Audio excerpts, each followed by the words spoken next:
Ka Sarkar jala hakasi thodieng kalashim ye karai ban pleno ya laitili ki chaka jongo kai perthei kabla khang khardep de kibnai nadu buan pau ka khlam covid. Habakren bagila thai khubor hadin ke jelang pej bnya hakasi thodieng u menteri ketrang ka koi ka khia ba el hak ulapentep ba kini laitili ki chaka jongo kai perthei ki de kanan palong Elephant Falls bat nirupak. Ki artili ki chaka jongo kai bala kodo haneng ki de ha East Khasils district kata hanan palong Shillong bat khsai hati upar Shillong. Kat ba ka nirupak ka badan ha yam riboy district on no nadu kasi tarik nailur. Henry menteri ulah pentip pat bahkan ni karai ban pli kita ki laitili ki jaka jongo kai perthei ken long tang na banta ki nongwan jongo kai perthei ki badai tang na ka jala megalia. Review meeting mendagasi ke balong hapo ke jenglam jong honorable chief minister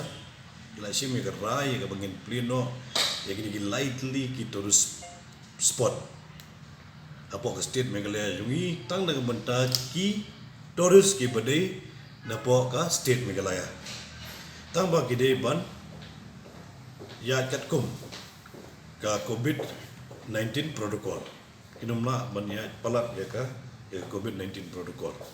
kini ban follow amud kini ban buat drinking ya ka protocol ke bala penbit penbiang ke bala notify da ka government kini ki lightly ki tourist spot ki bangila sya ban play na do shitarik u September kadi gawe kadi ka Watts Lake ka baar kadi ka Elephant Falls ka balai de ke Lom Nehru Park ka badon hang de apo Umyam Lake. Sarkar Meghalaya MDA government apo ka jingiram jung honorable chief minister bari pait do ega tourism kadi ka tourism committee kilai syong perkhat laga benda ba adon kam no ski benai lat ro yaki tourist apo ka state Meghalaya ki jongi bagila banlet na ka la chekni gide ki tourist spot ki ba and sha ban pleno na do shitarik u September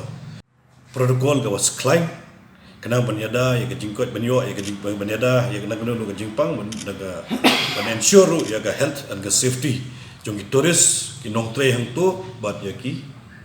locals